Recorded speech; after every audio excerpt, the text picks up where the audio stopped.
Nagkagulo po sa isang bar sa lungsod ng Puerto Princesa sa lalawigan ng Palawan. Sa pagitan po yan ng ilang sundalong Amerikano na kasali sa balikatan exercises at dalawang pulis. Ito po, panoorin natin yung video. Ito na.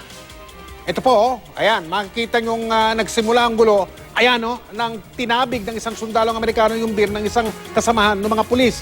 Tumayo ang isang pulis at ayan na ang tensyon. Lumapit na rin ang ilang sundalong Amerikano. Kasunod niyan, biglang naglabas ng baril ang isang pulis.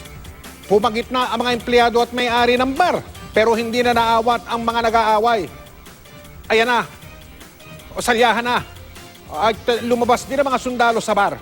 Matapos sila tila paalisin ng mga pulis. Ayon sa tagapagsalita ng Hukbong Sandatahang ng Pilipinas, si Brigadier General Restituto Padilla, nagkaayos na ang dalawang kampo. Pinagsabihan na rin daw nila ang mga commander ng mga dawit sa gulo na disiplinahin ang mga tauhan nila kung kinakailangan.